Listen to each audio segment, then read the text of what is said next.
सन्माननीय अध्यक्ष महोदय, सन्माननीय दादांनी या ठिकाणी सभागृहामध्ये जो विषय मांडला त्याला सन्माननीय सदस्य सुधीर भाऊंनी या सभेमध्ये वाढ करावी अशा प्रकारची भूमिका मांडली। मला औरंगजेब त्याचं समर्थन कोणीही करू शकत नाही। तो नालायक होता, तो बदमाश होता। त्याची एकूण कारकीर्द जी पाहिली तर या देशातील महाराष्ट्रातील असा माणूस सापडणार नाही जो औरंगजेब हा नाव सुद्धा तुम्हाला दिसणार नाही। जे मुस्लिमांमध्ये सुद्धा औरंगजेब नाव ठेवताना लोक घाबरतात। त्याला कारवाई केली, ती कारवाई वाढवून मिळावी याबद्दल अजिबात आमचं समर्थन आहे। ऐका ना, तुम्ही काय ठेका घेतला काय? आमचा ऐका ना, ज्यावेळेस सुधीर भाऊ बोलत होते त्यावेळेस आम्ही बोलत होतो काय?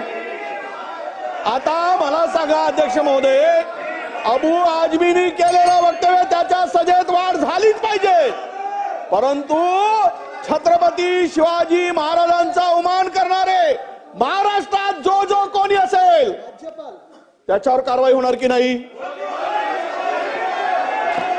हे कारवाई होईल की नाही? यांनी अपमान केला की नाही? कोराट करावर कारवाई होणार की नाही?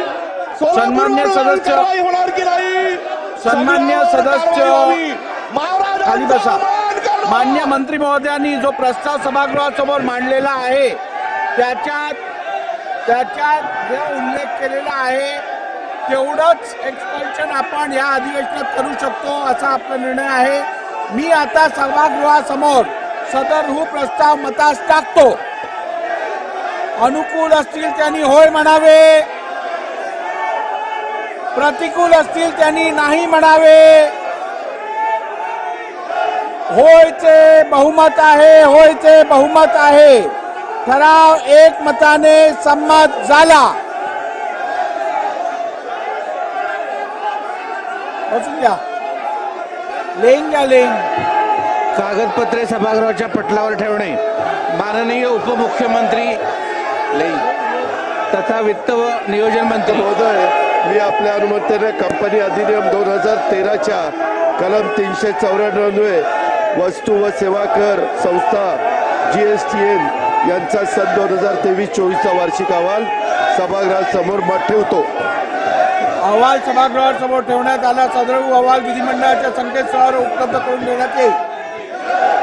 माहिती तंत्रज्ञान मंत्री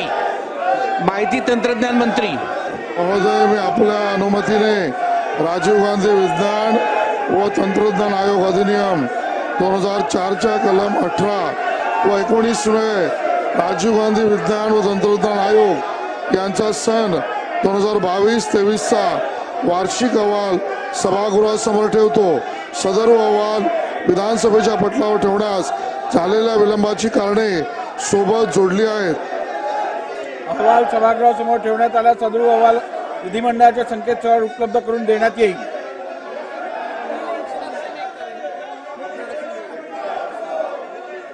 विधेयक पुरस्थापनार्थ सन 2025 चे विधानसभा विधेयक क्रमांक 1 महाराष्ट्र जमीन महसूल संहिता सुधारणा विधेयक 2025। महोदय, सन 2025 चे विधानसभा विधेयक क्रमांक 1 महाराष्ट्र जमीन महसूल संहिता सुधारणा विधेयक 2025 मांडण्यास मला सभागृहाची अनुमती मिळावी। प्रस्ताव असा आहे की सन 2025 चे विधानसभा विधेयक क्रमांक 1 महाराष्ट्र जमीन महसूल संहिता विधेयक 2025 मांडण्यास अनुमती देण्यात यावी। प्रश्न असा आहे की सन 2025 चे विधानसभा विधेयक क्रमांक 1 महाराष्ट्र जमीन महसूल संहिता सुधारणा विधेयक 2025 मांडण्यास सभागृहाची अनुमती आहे काय? अनुकूल असतील त्यांनी होय म्हणावे, प्रतिकूल असतील त्यांनी नाही म्हणावे। होयचे बहुमत आहे, होयचे बहुमत आहे। प्रस्ताव संमत झाला। मी आपल्या अनुमतीने 2025 चे विधानसभा विधेयक क्रमांक 1 महाराष्ट्र जमीन महसूल संहिता सुधारणा विधेयक 2025 मांडतो। सन 2025 चे विधानसभा विधेयक क्रमांक 1 महाराष्ट्र जमीन महसूल संहिता सुधारणा विधेयक 2025 मांडण्यात आले। स्थगन प्रस्ताव प्रस्तावाच्या सूचना. सूचनेतील विषय स्थगन प्रस्तावाच्या निकषात बसणारे नाहीत. त्यामुळे सदन प्रस्तावानं आम्ही अनुमती नाकारीत आहे.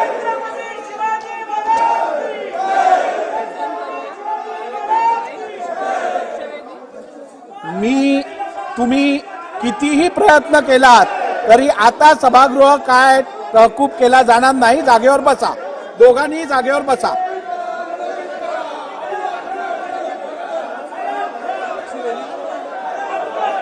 लक्षवेधी सूचना.